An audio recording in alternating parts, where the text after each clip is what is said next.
ने डिज़ाइनिंग पे इतना फोकस नहीं करना, हमारा ज़्यादा फोकस होगा उसके ऊपर, फंक्शनल पार्ट के ऊपर। करने के हम जा रहे हैं, हम यूज़र से कहेंगे please enter your name, please enter your email और उसका पासवर्ड या जो भी चीज़ें हमें चाहिए। आमतौर पे वेबसाइट पे क्या चाहिए होता है, हमें यूज़र की वेबसाइट पे उसका ईमेल चाहिए होती है, यूज़र नेम चाहिए होता है, डिटेल चाहिए होती है। अभी हम क्या करेंगे, हम यूज़र से उसका सारी डिटेल लेंगे और नीचे ही हम उसकी जितने यूज़र डिटेल एंटर करेंगे शो करवाएंगे। हम इस टाइम मैप के साथ और लिस्ट के साथ खेलेंगे डायनामिकली। मतलब एक फॉर्म को अगर 10 यूज़र फिल करेंगे, वो 10 यूज़र नीचे ऐड होते रहेंगे। अगर एक करेगा, दो करेगा, सारे के सारे ऐड होते रहेंगे। फिर उनमें से हम किसी भी यूज़र को डिलीट कर सकेंगे, फिर किसी भी यूज़र को अपडेट कर सकेंगे। ये 4 चीज़ें हैं, बहुत इंपॉर्टेंट काम है, लिस्ट के साथ सारा काम है। डिज़ाइन के ऊपर ज़्यादा हम फंक्शन काम नहीं करेंगे, बट क्या कहते हैं, हम जितनी बेसिक रिक्वायरमेंट है उसको मीट करेंगे। ठीक है। अब मैंने क्या किया, सबसे पहले यहाँ पे आए हम, मैं थोड़ा सा जूम करता हूँ इसे। इधर आके क्लास बनाई, स्टेटलेस क्लास STL, और इसका नाम रख दिया माई ऐप। इधर आए, मटीरियल ऐप लिखा, जो हमें पता है material app.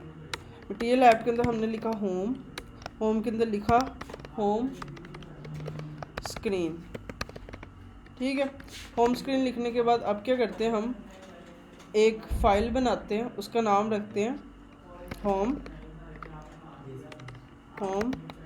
Screen dot dart, home screen dot dart. और इधर आके हम इंपोर्ट मटीरियल डॉट डार्ट, और इधर आके एक स्टेटलेस क्लास, और इधर होम स्क्रीन, और यहाँ आके हमने लिख दिया एक स्कैफोल्ड और बॉडी, और इधर एक हमने ले लिया अभी के लिए कॉलम। ठीक है। कुछ भी नहीं किया मैंने अभी तक, सिर्फ और सिर्फ एक स्कैफोल्ड लिया है, कॉलम लिया है, एक मेन मेथड के अंदर एक होम स्क्रीन बनाई है और उसको इंपोर्ट कर लिया, सेव डेट्स इट। ठीक है। अब मैं क्या करता हूँ, एक टेक्स्ट फील्ड लेता हूँ, क्या ले रहे हैं हम, टेक्स्ट फील्ड, और इसी तरह से एक और टेक्स्ट फील्ड लेता हूँ, 2 टेक्स्ट फील्ड। ठीक है। पहली टेक्स्ट फील्ड जो उनसी है ना, इसके अंदर मैं यूज़र से उसका नाम लूँगा। ठीक है। इसके अंदर हम डेकोरेशन करते हैं, थोड़ी सी डेकोरेशन, बॉक्स डेकोरेशन। ठीक है। Box decoration, sorry input decoration, और यहाँ पे आके हमने देना है बॉर्डर आउटलाइन इनपुट बॉर्डर। ठीक है। ये मतलब हमने अभी तक कुछ भी नहीं किया, एक टेक्स्ट फील्ड लिखी है और उसको बॉर्डर दिया है ताकि वो बॉर्डर की शक्ल में आ जाए इस तरह से। ठीक है। उसके बाद हम क्या करते हैं, इसके अंदर एक देते हैं लेबल टेक्स्ट, और लेबल टेक्स्ट में लिख देते हैं नेम। सेव करते हैं। क्या होगा, अभी एक लेबल हमें नज़र आएगा, मैं इस पर क्लिक करूँगा वो ऊपर चला जाएगा। अभी बिल्कुल 7 पेज के जुड़ा हुआ है, मुझे थोड़ा सा इसको करना पड़ेगा। कॉलम को रैप करता हूँ किसमें, एक विजेट में जिसका नाम है पैडिंग। ठीक है। कॉलम को मैंने एक पैडिंग विजेट में रैप किया। अब क्या होगा, थोड़ा थोड़ा साइडों से स्पेस अवेलेबल हो जाए, जो हम अभी तक कह रहे थे। इसी तरह से मैं एक और टेक्स्ट फील्ड बनाता हूँ। एक टेक्स्ट फील्ड ये हो गई, एक टेक्स्ट फील्ड कॉपी की, इधर पेस्ट की, और इधर लिख दिया ये एक टेक्स्ट फील्ड है बेसिकली फॉर ईमेल। ठीक है। हमने यूज़र से 2 चीज़ें ली हैं, एक उसका नाम, एक उसका ईमेल, और एक तीसरी चीज़ लेते हैं उससे जो होगा उसका लेट्स से एज। 3 चीज़ें मैंने यूज़र से ली, 3 टेक्स्ट फील्ड ली, 3 टेक्स्ट फील्ड मैंने बना ली, उनको लगा भी दिया, और ये ऐसे अभी बिल्कुल साथ साथ जुड़ी हुई हैं। थोड़ी सी बीच में साइज बॉक्स ऐड करना है, तो मैंने कहा साइज्ड बॉक्स, और यहाँ पे कर दो हाइट लेट्स से 20। ठीक है। और इधर से भी क्या करो, इसको कॉपी, इसको करो कॉपी, और यहाँ पे ऐड करके पेस्ट कर दो, और इस टेक्स्ट फील्ड के नीचे भी इसको क्या कर दो, पेस्ट कर दो। उसके बाद हम क्या करते हैं, एक बटन लेते हैं, बटन। अब मैं लेता हूँ इधर elevated button dot icon. Elevated button dot icon में क्या होता है, हमें टेक्स्ट के साथ वो भी मिल जाता है, आइकन भी मिल जाता है। ठीक है। मतलब एलिवेटेड बटन में तो खाली हम टेक्स्ट लेते हैं, इसके अंदर आइकन वाली एलिवेटेड डॉट आइकन के अंदर हम क्या करते हैं, आइकन भी साथ लगा सकते हैं। ऑन प्रेस जो होता है, हमने ऑन प्रेस लगाया। आइकन के अंदर हमने लिखा कौन सा आइकन चाहिए, icons dot let's say submit, या कोई इधर होगा लेट्स से समथिंग कुछ भी। ठीक है। और उसके बाद हमने लेबल में क्या लिखा, हमने कहा ऐड यूज़र। ठीक है। अब लेबल के अंदर हमें टेक्स्ट विजिट देनी है, तो मैंने यहाँ पे लिखा टेक्स्ट, और टेक्स्ट विजिट के अंदर लिख दिया लेबल ऐड यूज़र। ठीक है। कुछ भी नहीं किया, सेव करता हूँ, जाके चेक करता हूँ क्या होगा। एक मैंने 3 टेक्स्ट फील्ड ली, एक बटन लिया, एक बटन के अंदर देखो ये आइकन लगा हुआ है और एक ऐड यूज़र लिखा आ गया, कुछ भी नहीं है, इजी है। ठीक है, अब मैं ये करूँगा, जब मैं ये सारी डेटा एंटर करने के बाद सबमिट करूँगा, नीचे अभी एक छोटा सा टेबल बनाते हैं, वो जितने यूज़र्स एंटर होंगे उन सबका डेटा नीचे आता रहेगा। ठीक है, ठीक है। तो अब क्या करते हैं, हम इधर आते हैं, इनकी जो साइज़ बॉक्स है ना बहुत ज़्यादा लग रहा है मुझे, तो मैं इसको थोड़ा छोटा करता हूँ, इधर भी 10, इधर भी 10। ठीक है, और ये हमारा बेसिक टेक्स्ट फील्ड हो गया। अब क्या करते हैं, हम एक विजेट है फ्लटर के अंदर जिसका नाम है हम उसको थोड़ा सा एक्सप्लोर करते हैं, उसका नाम है टेबल विजेट। एक हमारे पास होती है टेबल विजेट फ्लटर के अंदर, टेबल विजेट फ्लटर। ठीक है, और एक और विजेट होती है डेटा टेबल, डेटा टेबल विजेट फ्लटर। ये दो विजेट्स होती हैं जो जब भी हमने कभी टेबल्स बनाने होते हैं फ्लटर के अंदर तो हम ये दो विजेट्स यूज़ कर सकते हैं। एक विजेट है ये टेबल विजेट और एक है डेटा टेबल विजेट। जो ये टेबल विजेट है, सिंपल टेबल विजेट है, इसके अंदर लिमिटेशंस होती हैं, मतलब इसके अंदर आपके पास ज़्यादा प्रॉपर्टीज़ नहीं होती, बट इसके थ्रू आप कोई भी बेसिक टेबल बना सकते। जैसे भी यहाँ पे बता रहा है, आप देखो इस तरह से एक टेबल बना सकते हैं, जो छोटा सा टेबल होता है। ठीक है, आप इस टेबल विजेट के थ्रू ये बना सकते हो, बट ये ज़्यादा फीचर्स नहीं रखता जितना फीचर ये डेटा टेबल रखता है। रिकमेंडेड है कि आप डेटा टेबल का इस्तेमाल करो, ये थोड़ा सा मुश्किल है उसकी कंपेयर, बट इसके अंदर आपके पास 100% कंट्रोल होता है। ठीक है, तो हम कौन सी यूज़ करने जा रहे हैं, डेटा टेबल विजेट। ठीक है, मतलब ये ज़रूरी नहीं है कल को आप जॉब कहो कि ये वाली विजिट नहीं हमने यूज़ की, बट दोनों का काम सेम है, टेबल बनाना ही है, बट जो एडवांस प्रॉपर्टीज़ होती हैं वो सारी की सारी मोस्टली डेटा टेबल के अंदर। डेटा टेबल बनाई इसलिए गया कि आपके पास अगर ज़्यादा डेटा है आप उसको हैंडल करो। ठीक है, तो मैंने क्या किया, एक सिंपल विजिट ली, क्या नाम था जिसका नाम डेटा टेबल विजिट। अब इसको इस्तेमाल करने का तरीका ये है, वो कहता है आपने सबसे पहले डेटा टेबल विजिट लेनी है और उसमें कॉलम्स बताने हैं कि आप कितने कॉलम्स ऐड करना चाहते हो। रो कॉलम्स का हमें अंदाज़ा है, कॉलम में क्या होता है कि ऊपर जो हेडिंग्स होती हैं कि आपका नेम क्या है, ईमेल क्या है, जो हेडिंग्स डली होती हैं ये आपके कॉलम्स होते हैं। कहता है आपने ये बताना है कि आपके कॉलम्स कौन कौन से हैं। उसके बाद आपने नीचे उसकी रोज़ लिखती रहनी कि 1 रो, 2 रो, 3 रो, 4 रो। इसको इस्तेमाल करते हैं। चलो यहाँ पे आए, मैंने कहा data table visit. Data table visit को देखो दो चीज़ें चाहिए, कॉलम्स और रोज़। ठीक है, क्योंकि रो और कॉलम से मिलकर ही टेबल बनता है। तो कॉलम्स के अंदर सबसे पहले उसने कहा कि मुझे कॉलम्स दो। अब कॉलम्स का देखो इधर इस्तेमाल बता रहे हैं, जो कॉलम है वो लिस्ट ऑफ कॉलम है, मतलब हमने यहाँ पे आके एक लिस्ट लेनी है, उस लिस्ट के अंदर हमने लिखना है डेटा कॉलम। अब इस डेटा कॉलम के अंदर हमने लेबल लिखना है कि हम क्या लेबल देने जा रहे हैं। अब यहाँ पे टेक्स्ट विजिट होगी, टेक्स्ट विजिट, और यहाँ पे हमने लिख दिया सबसे पहला हमारा लेबल क्या है, मतलब हमने सबसे पहले यूज़र से क्या लिया, उसका नाम, फिर लिया उसका ईमेल, फिर लिया उसकी एज। ठीक है, हमने कहा कि हमारा जो पहला लेबल है वो क्या होना चाहिए, एक होना चाहिए इसका नेम। ठीक है, इसी तरह से इसी डेटा कॉलम को कॉपी कर दो, मतलब 2 कॉलम बनाओ, दूसरे कॉलम का नाम रखना ईमेल और तीसरे कॉलम का नाम रख दो एज। ठीक है, मैंने 3 चीज़ें की। ठीक है, उसके बाद क्या कहते हैं, रो में मैंने कहा कितनी रो चाहिए, अभी मैं कोई रो नहीं देता, जाके चेक करता हूँ कि क्या बनता है, हमारे टेबल नज़र आता है हमें कि नहीं। अब देखो यहाँ पे एक शेप नज़र आई है, नेम, ईमेल, एज। ये बेसिकली क्या कहते हैं, एक टेबल की हेडिंग्स है। अब इसके अंदर कोई बॉर्डर की प्रॉपर्टी होनी चाहिए, मैं जाके चेक करता हूँ कोई बॉर्डर या कुछ। देखो बॉर्डर्स आ रही है, तो वो कहते हैं शो बॉटम, इसको मैं कहता हूँ बॉर्डर। फिर अब ये बॉर्डर को हम कुछ देते हैं ताकि हमें कुछ नज़र आए, टेबल बॉर्डर डॉट ऑल। ठीक है, और यहाँ पे हम इसको देते हैं colours dot let's suppose grey. ठीक है, ताकि हमें इनका बॉर्डर्स नज़र आए एक टेबल के। जाके देखते हैं तो हमें ये देखो बॉर्डर्स नज़र आ रहे हैं। ठीक है, मतलब हमने कुछ भी नहीं किया अभी तक, एक टेबल विजिट यूज़ की है और टेबल विजिट के थ्रू हमने अभी तक जो सा है ना सिर्फ कॉलम्स बनाए। ठीक है, इन कॉलम्स को हमने बोल्ड करना है, कैसा करना है वो हमारी मर्ज़ी है।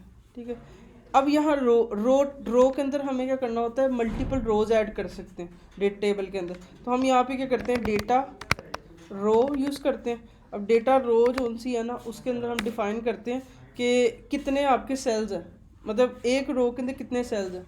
एक रो के अंदर देखो कितने सेल्स हैं, हमने ये डेटा सेल यूज़ करना है। सेल्स के अंदर हमने यूज़ करना है सेल बेसिकली क्या होता है, जब रो और कॉलम मिलके ये एक डेटा बनता है, इसको सेल कहते हैं। मतलब अगर किसी ने एक्सेल वगैरह पढ़ा होगा उसको पता होगा, जो एक ब्लॉक होता है उसको सेल कहते हैं, एक एक ब्लॉक मिलके मल्टीपल, एक ब्लॉक को एक सेल कहते हैं। ठीक है, तो मतलब जैसे ये 1 लिखा है, 2 लिखा है, ये एलेक्स लिखा है, जॉन लिखा है, ये सब बेसिकली एक एक सेल के अंदर पड़े हुए हैं। ठीक है, तो अब क्या करेंगे, हम एक रो के अंदर मल्टीपल सेल्स ऐड करते हैं। तो मैंने इधर का डेटा सेल, और इस सेल के अंदर हमने डिफाइन करना होता है हमने क्या लेना है। हमने कहा एक टेक्स्ट विजिट लेनी, क्या लेनी है, मैंने कहा एक सेल लो, उस टेक्स्ट विजिट के अंदर अभी एक नेम लिख दो, डमी अरहम, और इसी तरह से 3 सेल बना दो। एक उस मतलब सेल बेसिकली डेटा है हमारा, तो उसके अंदर मैंने कहा नेम लिख दो और एक मेल लिख दो, अरहम @gmail.com, ये मेल लिख दो, और एज लिख दो लेट्स से 23, सेव करो। अब जाके हम क्या करते हैं, चेक करते हैं, हमने एक कॉलम लिया था और उसके अंदर एक रो ली है और उस रो के अंदर 3 सेल लिए। ठीक है, मेक श्योर ये करना है हमारे कॉलम की और सेल की तादाद एक ही हो, मतलब इक्वल हो। ऐसा ना हो कि आप ऊपर 3 ये लो और नीचे 4 सेल दे दो, तब एरर होगा। मतलब आपने जितने कॉलम लेने उतने ही रोज का हिसाब रखना होगा। ठीक है, इसी तरह से इसके अलावा मैं अगर मल्टीपल रोज़ को कॉपी करता हूँ, अब एक रो को कॉपी करता हूँ, 2 रो बनाता हूँ, अब क्या होगा, मेरे टेबल के अंदर 2 रोज़ बनेंगी। एक पहला हमारा जो सा था वो टाइटल है, अब ये 2 रोज़ मेरे डेटा के अंदर बनी है। अब जितनी ज़्यादा हम रोज़ को कॉपी करते रहेंगे उतनी रोज़ नीचे रिपीट होती रहेंगी। अब हम ये करेंगे, ये अभी तो मैं हार्ड कोडेड लिख रहा हूँ। यूज़र से कहेंगे please enter your name, please enter your email, please enter your age, वो जैसे ही सबमिट पे क्लिक करेगा हम ऑटोमेटिकली इधर एक सेल रो को इंसर्ट करेंगे। वो इंसर्टेड रो के अंदर वो डेटा होगा जो यूज़र ने ऊपर लिखा हो। सही है, और आगे एक बटन देंगे डिलीट का, उस डिलीट से क्या होगा, वो डिलीट हो जाएगा। अब मैं उसके लिए क्या करता हूँ, डिलीट के लिए यहाँ पे आता हूँ, एक और ऊपर कॉलम बनाता हूँ, उसके अंदर लिखता हूँ डिलीट। ठीक है, और नीचे आके एक यहाँ पे एक और सेल बनाता हूँ और इस सेल के अंदर एक आइकन लिख देता हूँ, आइकॉन, कौन सा आइकन डॉट डिलीट, और इसको कलर देता हूँ ताकि ज़रा रियलिस्टिक लुक है, कलर्स डॉट रेड करके। अब मैंने एक क्या किया, एक आखिरी सेल बनाया है और जिसके अंदर मैंने डिलीट का आइकन लगाया। अभी क्या होगा, हमारा जो फ्रंट एंड है ऑलमोस्ट कंप्लीट हो गया, हमने एक डिलीट का आइकन भी लगा दिया। ठीक है, ठीक है, करेंगे हम ये कि जैसे ही क्या कहते हैं हम इस डिलीट पे करेंगे वो डिलीट हो जाएगा, और जैसे ही हम क्या कहते हैं नया एंटर करेंगे वो नीचे ऐड हो जाएगा। ठीक है, समझ आइए क्या करने जा रहे हैं। ठीक है, कोई क्वेश्चन डेटा टेबल से रिलेटेड, इसके अंदर बहुत प्रॉपर्टीज़ हैं, आपको मतलब हर तरह का डिज़ाइन, हर तरह के बॉर्डर्स वगैरह मिल जाएंगे, वो आप एक्सप्लोर करोगे आपको मिल जाएगा। बट मेन चीज़ है इसका कंसेप्ट रो और कॉलम को समझना।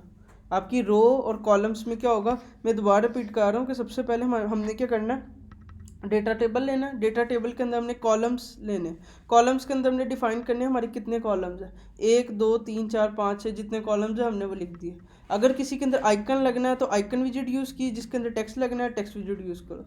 मैंने टेक्स्ट सारे लिखने तो टेक्स्ट विजिट यूज़ की। उसके बाद क्या करेंगे, हम रोज़ के अंदर जितनी रोज़ ऐड करेंगे हर रो के अंदर उसके सेल्स होंगे। सेल्स कुछ नहीं है, हमारा डेटा है, जो हमारा असल एक्चुअल डेटा है, सेल। ठीक है, तो हमने क्या किया, सेल के अंदर अरहम और ये लिख दिया और एक डिलीट का आइकन लिया और उस वहाँ पे डिलीट आइकन भी लगा दिया। हर रो के अंदर एक आइकन है डिलीट का और 3 उसके अंदर क्या पड़े हैं, ये डेटा पड़े हुए हैं। और अभी क्या हुआ, मैंने सेम रो को 2 दफ़ा कॉपी किया हुआ है तो इस वजह से मुझे 2 दफ़ा नज़र आ रहा है। बट क्या कहते हैं, अब हम इसी को डायनामिकली करना चाहते हैं। ठीक है, अब यहाँ पे बहुत इंपॉर्टेंट काम शुरू होता है। सबसे पहले हमने क्या करना है, टेक्स्ट फील्ड से यूज़र नहीं, ठीक है, तो क्या कहते हैं, सबसे पहले हमने क्या करना है, इस जो ये प्रॉब्लम हम देख रहे हैं ना, ये बड़ी आसान है। सबसे पहले हमने ये करना है, हर यूज़र ने जो भी लिखा है ना उसको पकड़ना है। मतलब यूज़र ने अपने नाम में क्या लिखा हमें नहीं पता, यूज़र ने ईमेल में क्या लिखा हमें नहीं पता, एज में क्या लिखा है। उसके लिए हम क्या करते हैं, हम टेक्स्ट एडिटिंग कंट्रोलर बनाते हैं। जो हमने पढ़ा था कि जब भी हमें टेक्स्ट फील्ड के अंदर से कुछ भी यूज़र लिखता है वो पकड़ना हो तो हम क्या करते हैं, टेक्स्ट एडिटिंग कंट्रोलर बनाते हैं। तो मैं इधर आया, मैंने आके यहाँ पे क्या किया, 3 कंट्रोलर बनाए। मैंने क्या, एक नेम कंट्रोलर बना दो, name controller is equal text editing controller. अगर ये नहीं बनाओगे एडिटिंग कंट्रोलर तो आप यूज़र का डेटा नहीं पकड़ सकते। ठीक है, उसके बाद क्या किया, हम दोबारा 3 कंट्रोलर बनाए, एक बनाया नेम का, एक बनाया ईमेल का, एक बना दिया उसकी एज का। मतलब 3 कंट्रोलर बनाए क्योंकि हमने 3 टेक्स्ट फील्ड का डेटा पकड़ना। अगर आपकी 4 होंगी तो 4 टेक्स्ट फील्ड कंट्रोलर होंगे, 10 होंगी तो 10 टेक्स्ट फील्ड कंट्रोलर होंगे। ठीक है, ठीक है। अब इन टेक्स्ट फील्ड कंट्रोलर को हमने कनेक्ट करना है हमारी टेक्स्ट फील्ड से। वो कैसे होगा, हम पहली टेक्स्ट फील्ड में आते हैं जिसका नाम है, इसके यहाँ पे आके एक ऑप्शन है कंट्रोलर। अब यहाँ पे हमने वही कंट्रोलर कनेक्ट करना है जो हमने उसके लिए बनाया। अगर मैंने इधर बाय मिस्टेक भी कोई दूसरा कंट्रोलर अटैच कर दिया, जैसे यहाँ पे एज कंट्रोलर कनेक्ट कर दिया, तो नीचे में इशू आ जाएगा, मतलब आपकी कन्फ्यूजन आपके लिए हो जाएगी। तो नाम मीनिंगफुल रखो। इधर मैं अटैच करता हूँ नेम कंट्रोलर, मतलब मैंने पहली टेक्स्ट फील्ड के साथ नेम कंट्रोलर कनेक्ट कर दिया। दूसरी टेक्स्ट फील्ड जो सी है वो कौन सी है, ईमेल की, तो इधर कंट्रोलर लिया, कंट्रोलर लिया और इस कंट्रोलर को अटैच कर दिया ईमेल कंट्रोलर के साथ। और इसी तरह से जो थर्ड हमारी जो सी है उसको कनेक्ट किया और उसके अंदर कंट्रोलर लिया और इसको कनेक्ट कर दिया किसके साथ, एज कंट्रोलर। सही है, कुछ भी नहीं हुआ अभी तक। मैंने 3 टेक्स्ट फील्ड बनाई, 3 के टेक्स्ट एडिटिंग कंट्रोलर बनाए, तीनों को उनके साथ कनेक्ट कर दिया, नथिंग। ठीक है, उसके बाद अब थोड़ा सा इम्पोर्टेंट काम आता है कि हमने क्या करना है, हर यूज़र का डेटा स्टोर करना है। तो हमने जब हम मैप पढ़ रहे थे तो हमने सेम सिनेरियो डिस्कस किया था कि अगर आपको मैं कहूँ आपने 10 यूज़र का डेटा स्टोर करना है तो लिस्ट में कैसे होगा और मैप में कैसे होगा। तब हमने एक फाइनल स्ट्रक्चर पढ़ा था जो था लिस्ट ऑफ मैप का, जिसके थ्रू हम हर सब कुछ कर सकते हैं। तो इधर हमने इन शॉर्ट उसी को यूज़ करना है। मतलब ये कि अगर मैं थोड़ा सा इसको देखूँ ना तो ये बनेगा कैसे, मैंने असल में एक मैप बनाना है। असल में वो क्या है, एक नेम लेना है और यूज़र का नेम इधर स्टोर करवाना है। इसी तरह से यूज़र की एक ईमेल लेनी है और उस ईमेल को मैंने ईमेल में स्टोर करना है। और इसी तरह से मैंने यूज़र से उसकी एज लेनी है और उस एज को मैंने इस तरह से स्टोर करवाना है। ये मेरा मेन एम है। ठीक है, मतलब हमने एक मैप बनाना है और इस मैप को हमने स्टोर करना है।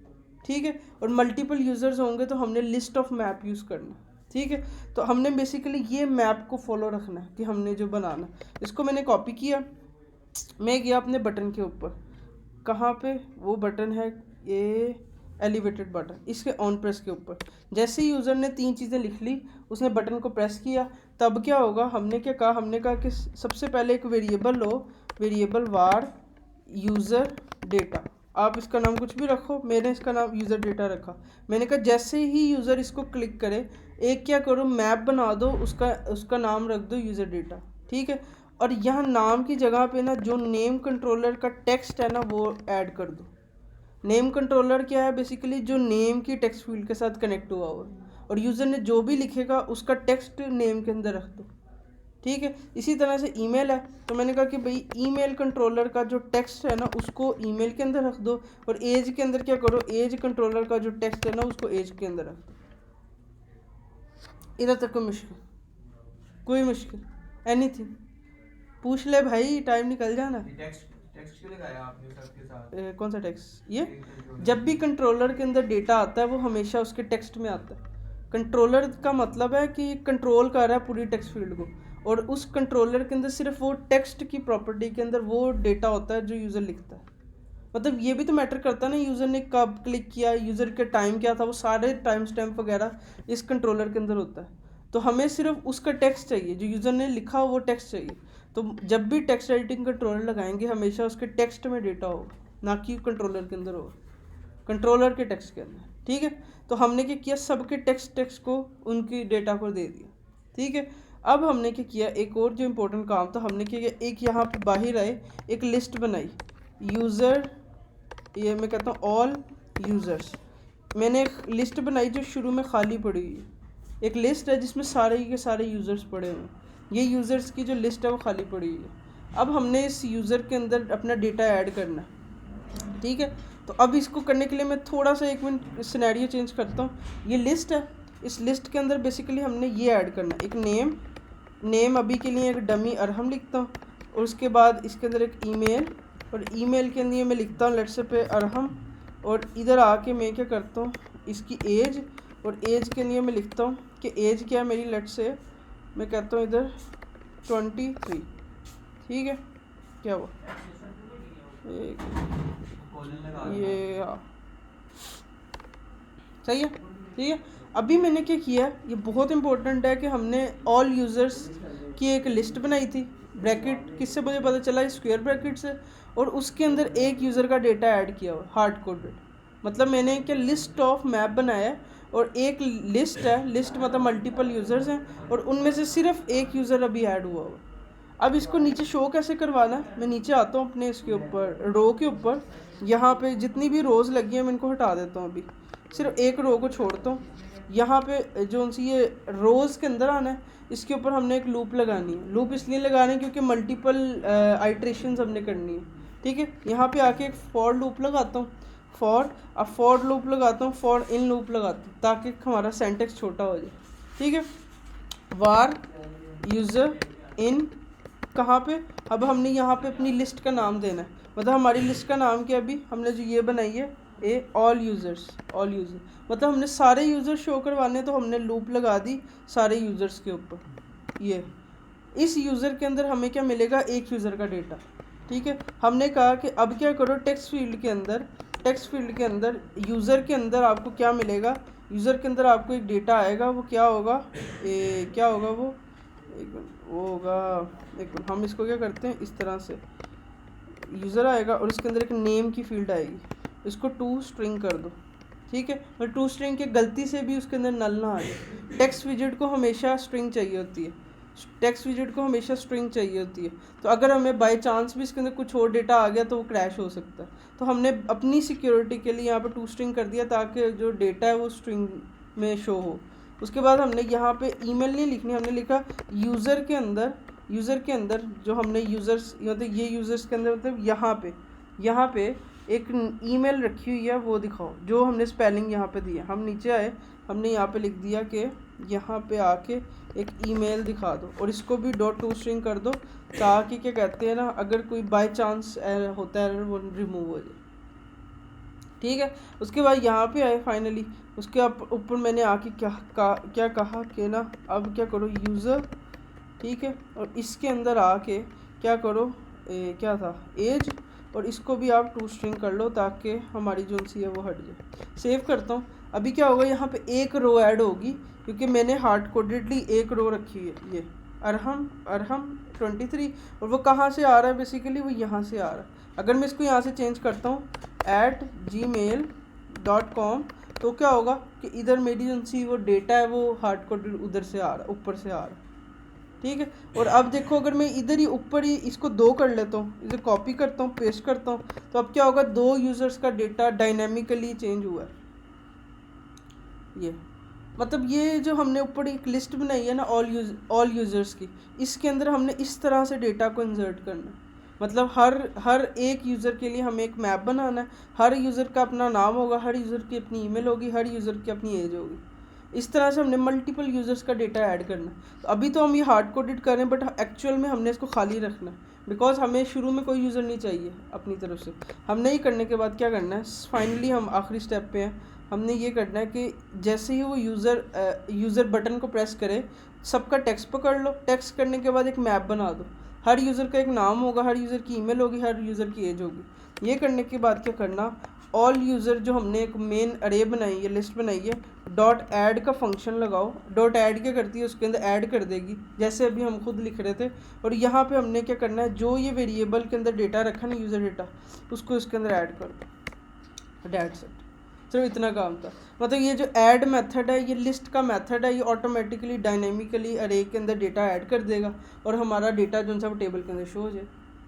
अब सिर्फ इधर एक ही इशू है कि जैसे ही डेटा ऐड होगा ना, तो हमारी स्टेट चेंज नहीं होगी, क्योंकि हमारे यूआई को तो नहीं पता चला कि कुछ हुआ है कि नहीं हुआ। तो हमने इधर सेट स्टेट लगानी है। सेट स्टेट लगाने के लिए हमें क्लास को स्टेटफुल में लेके जाना होगा, ठीक है। हमारी क्लास जो सी है वो कौन सी, स्टेटलेस। अभी मैं आपको अगर अभी दिखाऊं, अभी क्या होगा, मैं जब अगर डेटा ऐड करता हूँ, लेट से मैं ये करता हूँ, मैं ये करता हूँ, मैं ये करता हूँ, मैं जैसे ही ऐड पे क्लिक करूँ कुछ भी नहीं हुआ, बट डेटा ऐड हो चुका है एक्चुअली, बट हमारी व्यू चेंज नहीं हुआ, हमारे डिज़ाइन चेंज नहीं हुआ। तो इसको कन्वर्ट करने के लिए हम क्या करते हैं, अपनी क्लास को कन्वर्ट करते हैं स्टेटफुल विजेट में, ठीक है। और नीचे आके जैसे ही हम ऐड करते हैं, यहाँ पे आके सेट स्टेट कॉल कर देते हैं। अब क्या होगा, हमारा डिज़ाइन जो उनसे अपडेट हो सकता है। अब जाके हम जाते हैं इधर, यहाँ पे आके डेटा लिखते हैं। मैं कहता हूँ कि भाई मैं एक नाम लिखो, लेट से अरहम, और मेल लिखो अरहम server 786@gmail.com, तो एज लिखो 23। ये करने के बाद जैसे ऐड करो देखो ऑटोमेटिकली डेटा ऐड हुआ, ये डायनामिकली ऐड हुआ, ये मैंने नहीं किया, ये मेरे क्लिक पे ऐड हुआ। अब मैं इधर आके इसको चेंज करता हूँ, लेट से मैं कहता हूँ एक ना उस्मान ऐड कर दो, और इधर क्या कर दो उस्मान ऐड कर दो, एज कर दो लेट्स से 25। अब एक और यूज़र ऐड करो, देखो मैंने एक और यूज़र ऐड कर दो। अब ये डायनामिकली ऐड हो रहा है, मैं कुछ खुद नहीं कर रहा, ये मेरे क्लिक पे यूज़र्स के डेटा ऐड हो रहा है। इधर आके मैं एक और ऐड करता हूँ, लेट्स पे अली ऐड करता हूँ, और इधर आके मेल लिखता हूँ अली, और इधर आके मैं इसकी एज लिखता हूँ 27। अब देखो मैंने 3 डेटा ऐड कर दी। अब हर यूज़र का अपना नाम है, हर यूज़र की अपनी ईमेल है, हर यूज़र की एज है, हर यूज़र डिलीट हो सकता है। ये सारी की सारी पावर है डेटा को डायनेमिकली इंसर्ट करवाने की। ये हो क्यों रहा है, हमने क्या यूज़ किया है, इस लिस्ट का एक ऐड मेथड, ये ऐड क्या कर रहा है, डायनेमिकली इस डेटा के अंदर ऐड कर रहा है। बताओ क्या इशू है इसमें, आई क्या समझ, क्या समझ आई क्या? ओके ओके ओके, हमने करना ही ये था बेसिकली, हमने यूज़र्स का डेटा ऐड करना था डायनामिकली, जो अभी हमने किया। हम ये चाहते हैं कि यूज़र जैसे ही अपनी ईमेल पासवर्ड वगैरह लिखे और जैसे ही ऐड पे क्लिक करे, जो भी डेटा उसने लिखा है वो ऑटोमेटिकली ऐड हो जाए। ठीक है, हम ये चाहते थे। तो हमने क्या किया, सबसे पहले एक ऑल यूज़र्स की लिस्ट बनाई। लिस्ट हम पढ़ चुके हैं, लिस्ट को कैसे स्क्वायर ब्रैकेट से यूज़ करते हैं, स्क्वायर ब्रैकेट यूज़ करते हैं लिस्ट के लिए, और इसके अंदर हम मल्टीपल डेटा ऐड कर सकते हैं। ठीक है, और दूसरी चीज़ हम ये पढ़ चुके हैं कि लिस्ट के अंदर हम बेस्ट स्ट्रक्चर क्या होता है, हमें लिस्ट ऑफ मैप यूज़ करना पड़ता है। लिस्ट ऑफ मैप क्या होता है, हमें लिस्ट के अंदर इस तरह से डेटा रखना होता है मैप की शक्ल में। मैप क्या होता है, की वैल्यू पेयर होता है, हमें मैप के अंदर की वैल्यू पेयर में डेटा रखना होता है। तो हमने क्या किया, अभी लिस्ट ऑफ मैप बनाना है, और इसको करने के लिए हमने क्या किया, अभी खाली एक लिस्ट बना दी, खाली एक लिस्ट। ठीक है, हमने उसके बाद 3 टेक्स्ट फील्ड बनाए, 3 टेक्स्ट फील्ड को कंट्रोलर कनेक्ट किया, तीनों कंट्रोलर कनेक्ट करने के बाद उसके ऑन प्रेस पे आए, ऑन प्रेस पे आके हमने एक वेरिएबल के अंदर एक मैप बना दी। हर मैप के अंदर जो यूज़र का नाम है, यूज़र की ईमेल, यूज़र की एज है, वो करने के बाद एक फाइनल मैप इस शक्ल में बना दी। मैप क्या होता है, की वैल्यू पेयर होता है, मैप के अंदर हमें की देते हैं, एक वैल्यू देते हैं, की देते हैं, वैल्यू देते हैं। तो सेम टू सेम अब ये चीज़ हुई है, हमने की दी और एक वैल्यू दी और एक मैप बन गया। उस मैप का नाम हमने दिया यूज़र डेटा। जैसे यूज़र बटन को प्रेस करेगा, जो भी यूज़र ने नाम लिखा होगा वो एक मैप की शक्ल में सेट हो जाएगा, ईमेल और एज तीनों सेट हो जाएंगे। ये नेम कंट्रोलर है, ये ऊपर आपने उसकी क्या वैल्यू दी हुई है? ये जो नेम कंट्रोलर है, ये शुरू में इस तरह बनाते हैं, name controller, text editing controller. ये लिख के आगे 2 टेक्स्ट डाल सकते हैं नीचे? नहीं, अगर ये ना बनाए। ये बनाने के बाद कनेक्ट करना ज़रूरी है। ये कनेक्ट करने से ही तो तुम्हें पता चल रहा है तुम कौन सी टेक्स्ट फील्ड में क्या लिख रहे हो। मतलब यूज़र आया, यूज़र ने कुछ भी लिख दिया, तुम्हें तो नहीं पता उसने लिखा क्या। सर आपने तो वेरिएबल बनाया ना उधर? वेरिएबल बनाया। हाँ, तो अगर मैं ये नहीं बनाता, मैं डायरेक्टली टेक्स्ट एडिटिंग इधर लिख देता हूँ, हाँ, हो जाएगा?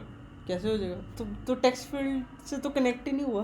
मतलब तुम ये कह रहे यूज़र आया और तुमने एक डायरेक्ट वेरिएबल तो दे दिया। नहीं सर, आप बात नहीं समझ रहे। मतलब तुम ये कह रहे हो कि मैं इधर ये करूँ, एक मिनट यहाँ पे आके या ऊपर ये जहाँ पे आपने ये नेम कंट्रोलर लिखा, इधर मैं टेक्स्ट एडिटिंग। ओके, अब ये टेक्स्ट एडिटिंग कंट्रोलर अगर तुम यहाँ दे देते हो ना, ये चल तो गया, लग तो गया, बट इशू ये है कि तुम्हें कैसे पता इसने लिखा क्या बीच में। अच्छा, इसके अंदर कुछ ना कुछ तो स्टोर हो गया, इसके अंदर कुछ ना कुछ स्टोर हो गया।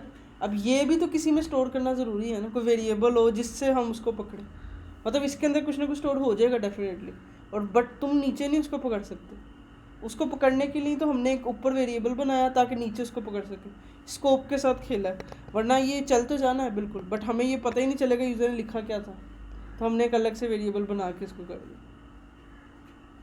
ठीक है, उसके बाद क्या हुआ, तीनों कंट्रोलर मैंने कनेक्ट किए, एक मैप बनाया, मैप बनाने के बाद उसको यूज़र डेटा के वेरिएबल में रख दिया, और ये ऐड का मेथड हमने यूज़ किया किसका, लिस्ट का।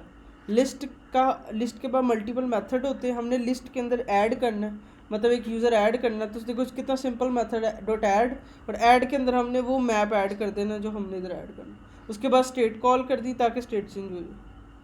अगर आप ये एक्स्ट्रा वेरिएबल भी नहीं बनाना चाहते, आप ये भी कर सकते हो, आप डायरेक्ट मैप जो सा इसको उठाओ, इसको कॉपी करो और इधर डायरेक्ट ऐड के अंदर ऐसे लिख दो, बट ये थोड़ा सा कॉम्प्लेक्स होगा समझने के अंदर। बट वेरिएबल अगर बना लेते हो तो आपका कोड थोड़ा क्लीन हो जाए। बट ये फिर आपको इसकी ज़रूरत नहीं रहेगी अगर आप ये वाला अप्रोच फॉलो करते हो। आपकी ये एक ही लाइन के अंदर आपका ऐड भी होगा और वो भी हो जाएगा। बट सबसे बेहतर आप एक अलग वेरिएबल बना के करो ताकि आपको समझ आए कि मैंने इधर एक मैप बनाया, मतलब एक यूज़र का डेटा कलेक्ट किया और उसके बाद उसको ऐड कर दिया। ठीक है, ये करने के बाद सेट स्टेट कॉल की ताकि यूज़र जो सा है वो स्टेट चेंज हो जाए और ये फाइनली हमारा जो सा है वो डेटा ऐड हो गया। जब डेटा ऐड हो गया हम नीचे गए अपनी रोज़ के अंदर, रोज़ के सेक्शन में, वहाँ पे हमने एक ब्रैकेट के अंदर आके फॉर लूप लगाई। फॉर लूप के अंदर हमने कहा कि सारे यूज़र्स के ऊपर लूप लगाओ और हर ये यूज़र के अंदर आपको एक एक यूज़र आएगा, हर यूज़र का नाम दिखाओ, हर यूज़र की ईमेल दिखाओ, हर यूज़र की एज दिखाओ और उसको क्या करो टेक्स्ट विजिट में शो करा दो। किसकी किसकी ओके, हम पढ़ चुके हैं कि हमारे पास दो तरह की लूप्स होती हैं इस लगाने के लिए मोस्टली। एक फॉर इन लूप हम यूज़ कर रहे हैं, एक फॉर लूप यूज़ कर रहे हैं। अभी हम यूज़ कर रहे हैं for in loop. For in loop का क्या मकसद होता है, हम यहाँ पे फॉर लिखते हैं और यहाँ पे इन लिखते हैं। फॉर इन लूप इसको इसलिए कहते हैं फॉर और इन का सेंटेक्स होता है। यहाँ पे हम अपनी लिस्ट का नाम देते हैं। हमारी लिस्ट क्या है, हमने अपनी एक लिस्ट बनाई है जिसका नाम है ऑल यूज़र्स। हमने क्या किया, एक लिस्ट बनाई है जिसका नाम है ऑल यूज़र्स और कहाँ गई, हाँ ये ऑल यूज़र्स की हमने एक लिस्ट बनाई और हर इस लिस्ट के अंदर हर एलिमेंट जो सा मतलब हर एक एक करके जो डेटा आएगा वो इस वेरिएबल में आएगा। इसका नाम आप कुछ भी रखो, आइटम रखो, वट कुछ रखो, मैंने इसका नाम एक यूज़र रखा। फॉर लूप कैसे काम करती है, 1 बाय 1 चीज़ को शो करवाती है, आइट्रेशन करवाती है। तो इधर क्या होगा, हर यूज़र के अंदर 1 बाय 1 यूज़र इसमें आएगा और हर यूज़र का नाम ईमेल हमने शो करवा दी। अब फाइनल डिलीट रह गया। हम क्या करते हैं, इस आइकन को रैप करते हैं विजिट में जिसका नाम है आइकॉन बटन, ठीक है। और यहाँ पे आ गया आइकन, इसका आ गया ऑन प्रेस और यहाँ पे आके अब सिंपल हमने क्या करना है, ऑल यूज़र्स, ये भी एक लिस्ट का मेथड है डॉट, जैसे हमने ऐड मेथड यूज़ किया था इस तरह से एक मेथड होता है रिमूव। ये रिमूव इस रिमूव के अंदर हमने वो यूज़र पास कर दिया जो यूज़र हमने रिमूव करना। और लेट्स सी कि ये चलता है कि नहीं।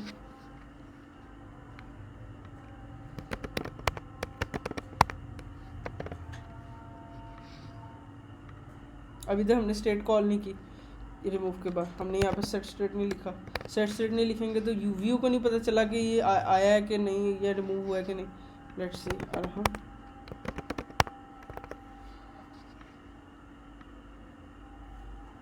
अब जितने यूज़र्स ऐड करो, जैसे मैंने ये यूज़र ऐड किए, अब मैं इसको उड़ाता हूँ, मैं इसको उड़ाता हूँ, मैं इसको उड़ाता हूँ, मैं इसको उड़ाता हूँ, सिंपल काम।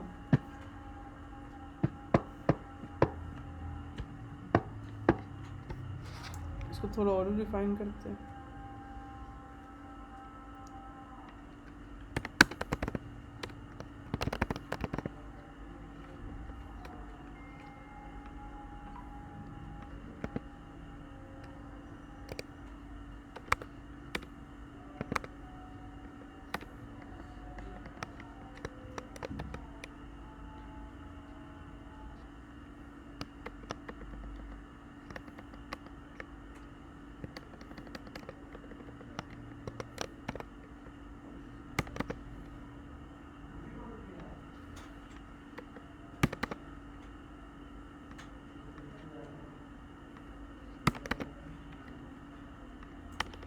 मैंने थोड़ी हेडिंग्स को बोल्ड किया, लेट्स से।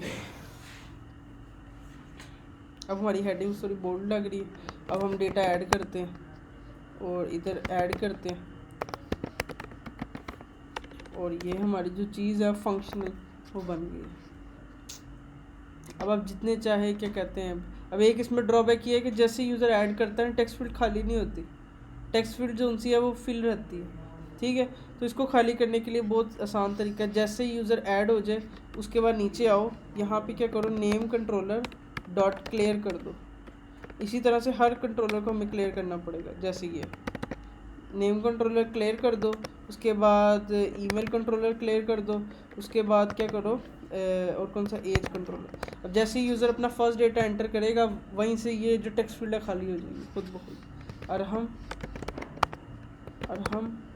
और इसको मैं 34 ऐड हुआ, ये देखो खाली हो गया खुद तो, मतलब पहला यूज़र एंटर हो गया वो खाली हो गया। बताओ इधर तो कोई मुश्किल कि मुश्किल ही मुश्किल। तो भाई ये बड़ा इंपॉर्टेंट है समझना कि क्योंकि आगे से चलना ही सब कुछ इसके साथ है। हमें लिस्ट ऑफ मैप का कंसेप्ट समझ आना चाहिए। अगर अभी भी इसमें कोई इशू है लिस्ट ऑफ मैप के अंदर तो ख़ास तौर पे बताओ ताकि हम इसको क्लियर करें, ये बहुत इंपॉर्टेंट है।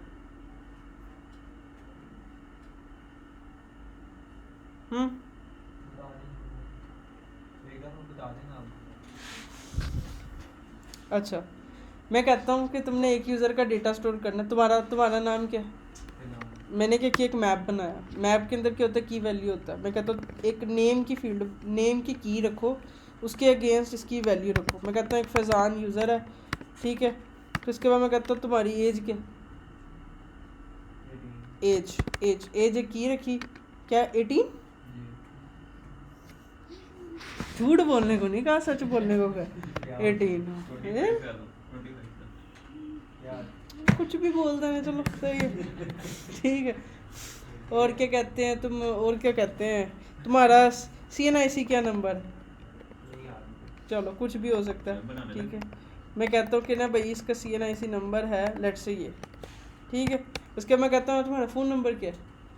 अब इससे तो फ़ोन अब लीक हो जाएगा, ठीक है।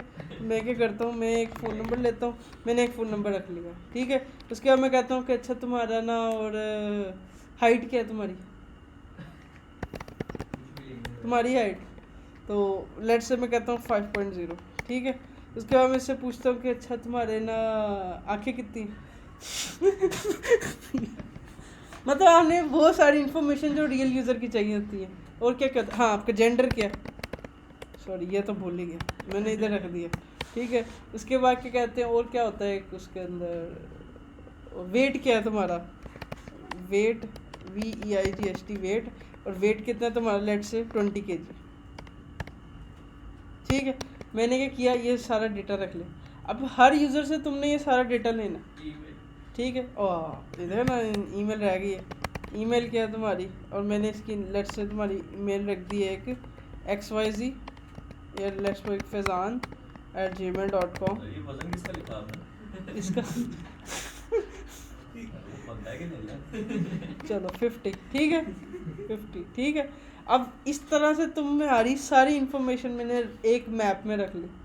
ये तरीका है किस तरह से हम सारे एक यूज़र की सारी डिटेल लिख सकते हैं, ठीक है। अब वो डिटेल ज़्यादा हो सकती, कम हो सकती, बट लिखनी आपने एक मैप के अंदर।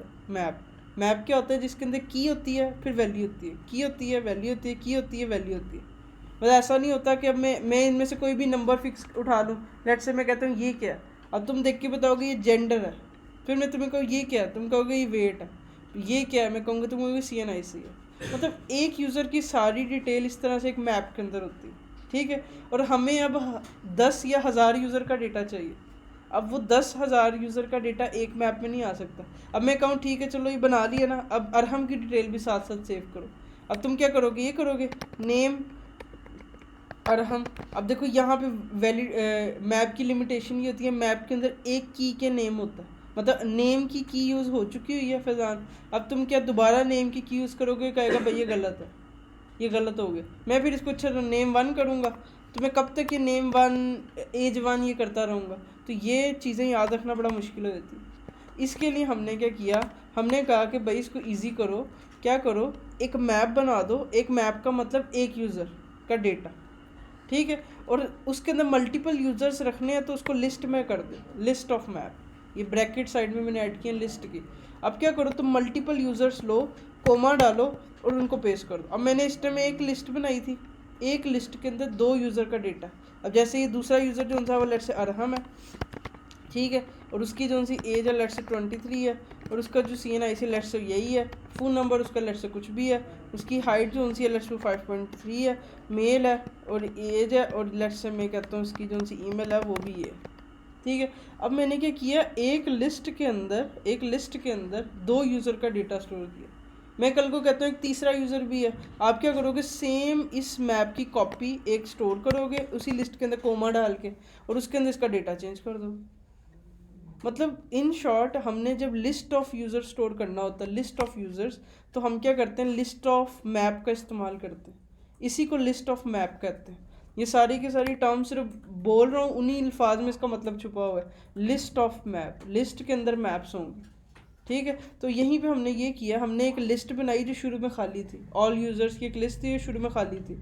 हमने क्या किया, जैसे ही यूज़र ने बटन प्रेस किया, हमने एक मैप बनाया। उस मैप के अंदर यूज़र की 3 चीज़ें रखी, नाम, ईमेल, एज, क्योंकि हमारे पास 3 टेक्स्ट फील्ड थी। अब इधर आप 10 टेक्स्ट फील्ड लो, 10 टेक्स्ट फील्ड का डेटा स्टोर कर लो। और उसी तरह से उसके बाद हमने एक लिस्ट का ऐड मेथड यूज़ किया। ये ऐड क्या करता है, ऑटोमेटिकली डायनेमिकली लिस्ट के अंदर डेटा ऐड करता है, मतलब डायनेमिकली एक मैप को क्रिएट कर देगा इस लिस्ट के अंदर, ऑल यूजर्स वाली, ठीक है। और अब हमने इस लिस्ट को शो भी करवाना था, तो हम नीचे आए, हमने डेटा टेबल के रोज़ के अंदर इस लिस्ट तक लूप चलाई। मतलब इस लिस्ट के अंदर जितने भी यूज़र्स पड़े हैं उन सबको आइट्रेट करो, दिखाओ। तो उसको दिखाने के लिए हर सारे यूज़र्स एक एक करके इस यूज़र के पास आए और हर यूज़र का नाम दिखाओ, एज दिखाओ, ये दिखाओ। ये करने के बाद मैंने क्या किया, सारे यूज़र्स का डेटा प्रिंट करा दिया। हर यूज़र के सेल के साथ एक बटन था ये डिलीट का, उसके ऑन प्रेस के ऊपर मैंने कहा कि ऑल यूज़र्स के अंदर डॉट रिमूव का एक फंक्शन है। ये रिमूव क्या करता है, रिमूव कर देगा डेटा को। मैंने कहा कि जो भी यूज़र इस टाइम तुमने यूज़र ने क्लिक किया उसको ही रिमूव करो। मतलब एग्जांपल के तौर पे मैं इधर एक ऐड करता हूँ, उस्मान लेट्स से, या फिर मैं कहता हूँ अली @gmail.com, और मैं कहता हूँ कि ना एज लेट्स से 25, ठीक है। अब ये 2 यूज़र्स ऐड हुए। अब मैं एग्जांपल के तौर पे इस अली पे को डिलीट करना चाहता हूँ। अगर मैं अली को क्लिक करूँगा तो अली ही डिलीट हो, ऐसा ना हो कि मेरा ये वाला डिलीट हो जाए। तो मैंने इसको क्लिक किया, देखो अली वाला डिलीट हो गया। तो ये ऑटोमेटिकली वो पकड़ रहा है कौन से यूज़र को उसने क्लिक किया। ऑन प्रेस खुद ब खुद पकड़ता है कि इसने कौन से यूज़र को क्लिक किया। उसने ऑटोमेटिकली रिमूव मेथड ने क्या किया, हमारा सारा काम ख़त्म कर दिया। अगर ये मेथड ना होता ना तो कम से कम हमें एक लूप लगानी पड़ती, फिर कंडीशन लगानी होती, तो बहुत लंबा काम हो सकता था। बट हमें बने बनाए मेथड ने इतना काम आसान कर दिया, हमने यूज़र में से रिमूव कर दिया, यूज़र ऑल यूज़र्स में से, मतलब हमने क्लिक के ऊपर यूज़र ने रिमूव कर दिया। ठीक है, ठीक है, ठीक है। तो अब आपका टास्क ये है, आपने क्या करना है, एक फॉर्म बनाना है प्यारा सा। चलो